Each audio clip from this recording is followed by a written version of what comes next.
Our next speaker brings a powerful perspective on how games can spark learning, identity, and opportunity. Antonio Tiarino is president and CEO of the Hispanic Heritage Foundation, where he leads efforts at the intersection of education, workforce development, and social impact.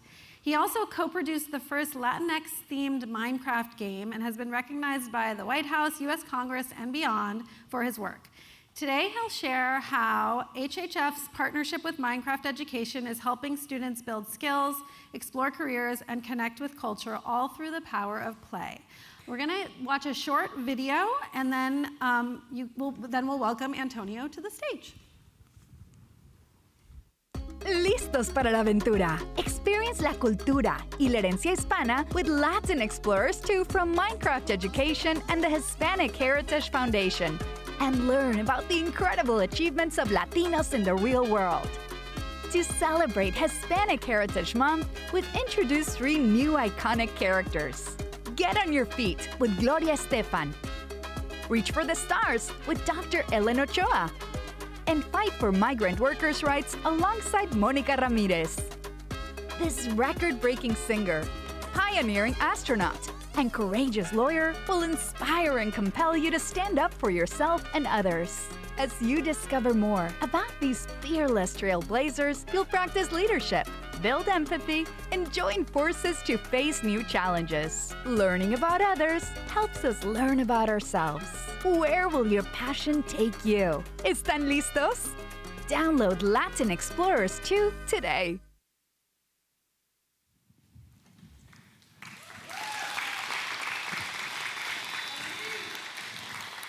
Thank you very much. And thank you to Susanna Pollack and the Games for Change team for having us join this remarkable group of visionaries. I've been talking to everyone this entire time with such sources of inspiration. You even have Allison Matthews here from Minecraft EDU, who is the reason why HHF and I are here. So thank you, Allison, for your leadership. And we are here because of the critical role that Latinos play in the gaming industry and the critical role the gaming industry can play in the Latino community.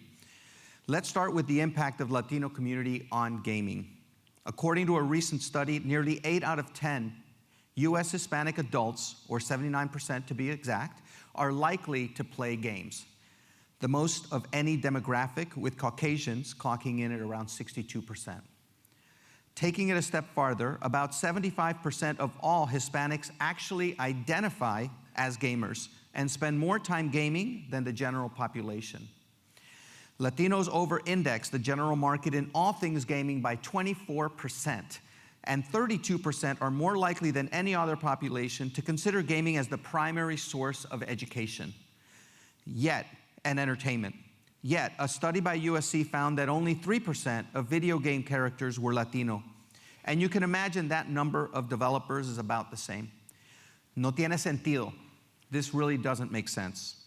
That's why I co-founded the Latino Representation in Gaming Coalition with Congressman Joaquin Castro, the National Hispanic Media Coalition, CHCI, and other organizations to help the gaming industry to have the number of Latino consumers be reflected in your industry's workforce, games, creators, entrepreneurs.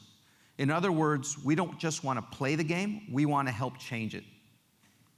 Because when millions of Latino gamers prepare to choose their next in-game character, their choices won't necessarily reflect them, or their population growth, or their buying power, or their loyalty to gaming.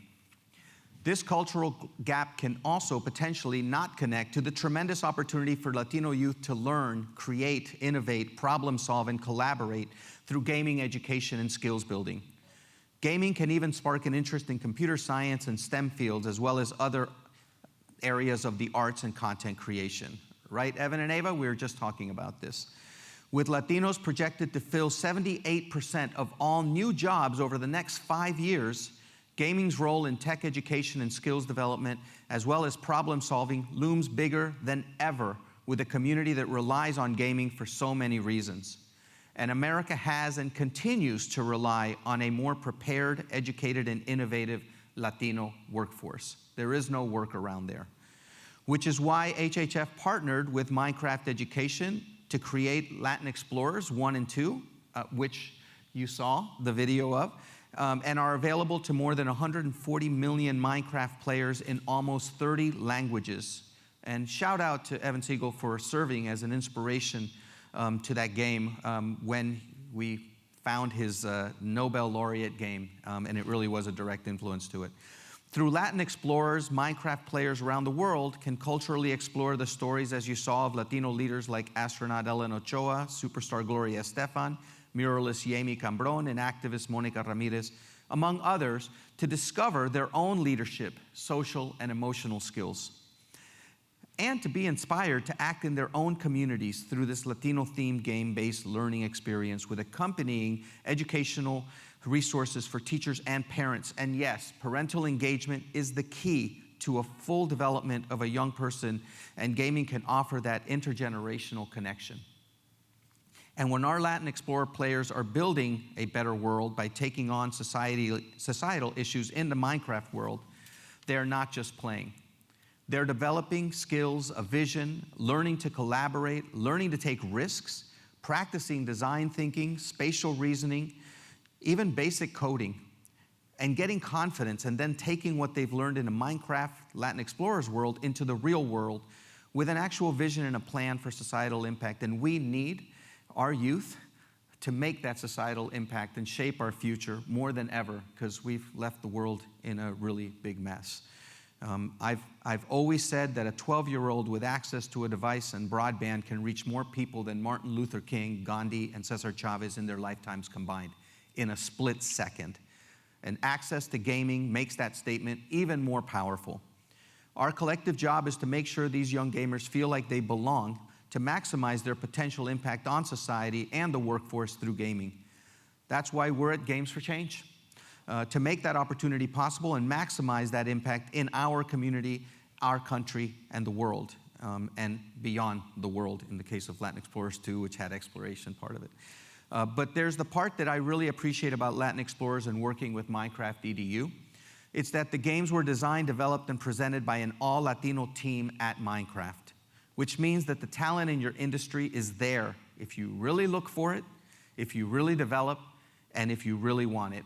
And then, of course, turning it loose. A huge thanks to Allison, Layla, Ava, who's here, and the team for making sure that that was the case. But that commitment to having the industry, not just the game characters, reflect the communities they are playing should be a priority. Not because of some moral compass, but because you want to grow your sector, and you need to grow with our dynamic growing segment of the population, which is also the youngest. The Latino GDP in America is over $4 trillion, equivalent to the world's 5th largest economy if it was a standalone country. Bigger than India, the UK, and France. And my kids are a huge contributor to that number.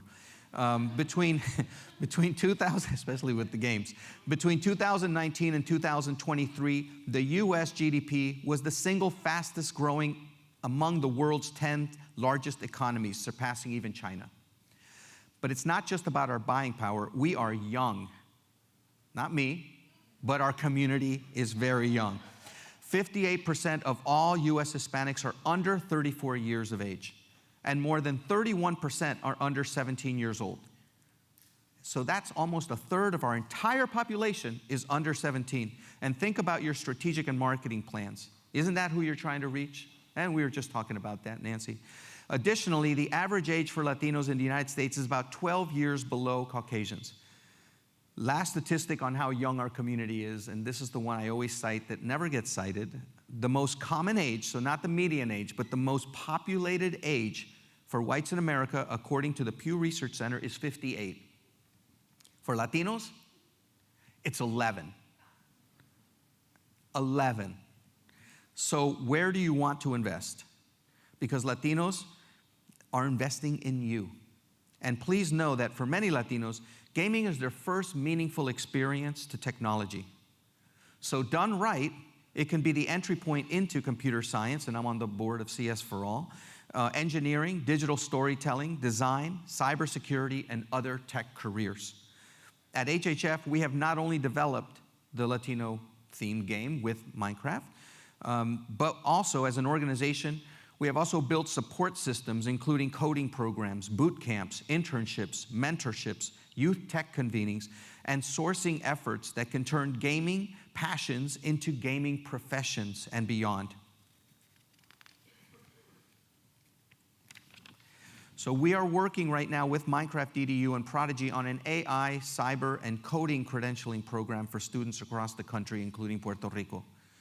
Hispanic Heritage Foundation's Code as a Second Language program has introduced coding to more than 100,000 students at a time that only about 57% of public high schools offer at least one foundational CS course. And much of it that we're doing is through a gaming curriculum. And 57% is actually a huge jump from just a few years ago that it was even under 50% in terms of offering those coding programs in high schools. There is a lot of work to do, but we need your help because video gaming is now and will be a crucial tool in education, skills building, collaboration, exploration, and preparing our youth for the future workforce. The subject our kids are learning in schools come to life thanks to video game education. I think Evan called it 3D education.